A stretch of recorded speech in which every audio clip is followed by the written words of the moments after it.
Hello दोस्तों। तो जैसा कि आपने हमने और देश दुनिया सभी ने कुछ बीते सालों में कोविड का कहर झेला है, जिसके बाद अर्थव्यवस्था और पूरे जनमानस सभी अस्त व्यस्त हो गया था, जिसके कारण लोगों को काफ़ी कठिनाइयों का सामना करना पड़ा। और फाइनली फिर इसके बाद वैक्सीन्स आई और वैक्सीन्स के बाद लोगों ने इस चीज़ से राहत की सांस ली। पर अब जिन लोगों ने कुछ वैक्सीन, जिसका नाम कोविशील्ड अभी चर्चा में है, उससे लोगों की दिक्कतें बढ़ गई है। तो चलो अब जानते हैं इसके बारे में कि क्या है ये समस्या और इससे क्या लोगों को दिक्कत आ रही है। तो इसको हम एक एक करके जान लेते हैं। तो यह प्रकरण 2021 का है, जबकि एक इंसान मतलब जिनका नाम है जेमी स्टॉक, जिसने कोविशील्ड का टीका लगाया था, उसे कुछ दिक्कतें आई। तो उन्होंने इस चीज़ को ऑब्जर्व किया और उन्होंने इस चीज़ का कारण कोविशील्ड वैक्सीन को बताया कि मुझे ये वैक्सीन के कारण ये समस्या आई, और उसने इस चीज़ का प्रकरण कोर्ट में दाखिल करवा दिया। जी हाँ। तो अब जान लेते हैं कोविशील्ड वैक्सीन और इसके बारे में। वैसे बेसिकली कोविशील्ड वैक्सीन एस्ट्राजेनेका नामक एक कंपनी बनाती है, जो कि ब्रिटेन से है। तो इसने पहले अपनी रिपोर्ट्स में नहीं माना था कि ये कुछ होगा, पर बाद में उन्होंने माना कि कुछ दुर्लभ केसेस में ऐसा हो सकता है। पर जेमी स्टॉक ने अपनी दाखिल अर्जी में ये बताया कि नहीं, ये वैक्सीन के कारण ही मुझे हुआ। जेमी स्टॉक ब्रिटेन नागरिकता से बिलोंग करते हैं, वह 2 बच्चे के पिता भी है, और इन्होंने अब इसका इंटेंसिव मतलब इसका मुआवजा मांगा है कंपनी से। ठीक है। तो अब जान लेते हैं कि ये पूरा प्रकरण क्या था। 2021 में वैक्सीन लगाने के कुछ दिनों बाद जेमी स्टॉक को कुछ विचित्र लक्षण, जैसे कि मानसिक रूप से कमजोरी और मतलब इस तरीके से दिक्कत आई। तो उन्होंने पूरी अपनी रिसर्च की और अपने वकील के थ्रू कंपनी पे केस कर दिया। 2021 के बाद से कंपनी ने इस चीज़ को माना नहीं, पर 2022 में फरवरी में कंपनी ने माना कि हाँ, कुछ चीज़ों में ये चीज़ें लक्षण आ रहे हैं, डिसऑर्डर्स या सिंड्रोम्स देखे जा रहे हैं, और इस चीज़ के बारे में कंपनी माना।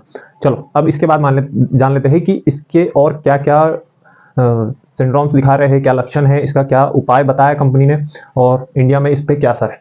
तो फर्स्ट ऑफ ऑल हम जान लेते हैं पहली बात इसके लक्षण के बारे में, और मतलब इसका किस तरीके से असर हो रहा है।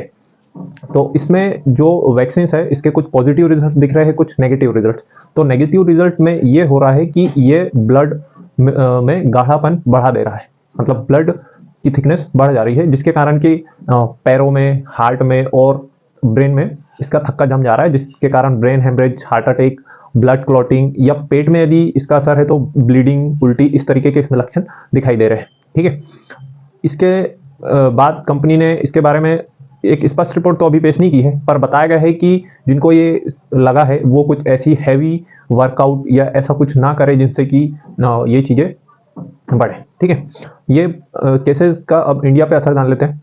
हालांकि अभी इंडियन गवर्नमेंट ने ऐसा कुछ भी रिपोर्ट इसके बारे में नहीं दी है, और इंडिया में ये vaccine Covishield Indian institute of serum बनाता था, sorry, serum institute of India बनाता था, और इसने भी अभी इस चीज़ को लेके कोई ऑफिशियल रिपोर्ट नहीं दी है।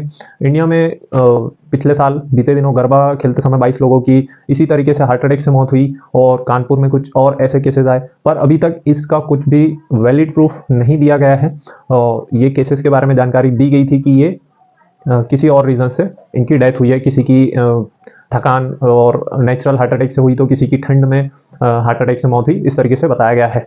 तो अब इसके लिए क्या उपाय करना है? तो इसके लिए ज़्यादा कुछ नहीं, उपाय बहुत ज़्यादा हैवी वर्कआउट नहीं करना है, इस चीज़ से बचना है थोड़ा। नॉर्मल, मतलब इसका मतलब नहीं है कि बैठे रहो, नॉर्मल हल्का फुल्का वर्कआउट कर सकते हैं। उसके बाद यदि किसी को ऐसा लग रहा है कोविशील्ड का उसको टीका लगा है, उसको कुछ है ब्लड में थिकनेस या ऐसी कुछ सिम्टम्स दिख रहे हैं, तो वो डॉक्टर से संपर्क करे, और हो सके तो अपना एक बार ब्लड डोनेट कर दे। यदि कोई हष्ट पुष्ट है तो वो अपना ब्लड डोनेट कर सकता है। इस तरीके से कुछ बेसिक से उपाय कर सकते हैं। तो दोस्तों, ये अभी तक की बात तो हुई टीकाकरण और वैक्सीन को लेकर, पर अब जान लेते हैं कि इसी को लेकर जोड़ा जा रहा है एक सिंड्रोम से, जिसका नाम है टीटीएस। इसको जान लेते हैं। टीटीएस का फुल फॉर्म है थ्रोम्बोसिस थ्रोम्बोसाइटोपेनिया सिंड्रोम, जो कि नॉर्मली इसी तरीके के लक्षण दिखाता है। पर अभी लोगों का कहना है कि ये वैक्सीन के कारण है, इसलिए इसे कहा जाता है VITTS, vaccine induced immune thrombosis with thrombocytopenia syndrome. तो इसके कारण लोगों को इस तरीके के इसी सिंड्रोम के लक्षण दिखाई दे रहे हैं। तो अब हम आशा करते हैं कि सरकार और कंपनी इस पर एक पूरी रिपोर्ट गाइडलाइन जारी करेगी कि इस टीका लगे हुए नागरिकों को इस क्या उपाय करना चाहिए, इसके लिए क्या दिशा निर्देश है। तो वीडियो अच्छा लगा हो तो वीडियो को लाइक करें, कमेंट करें, और यदि चैनल पर पहली बार है तो चैनल को सब्सक्राइब करें, अपने दोस्तों में शेयर करें और कहे कि ये ज़्यादा घबराने वाली बात नहीं है। Thank you.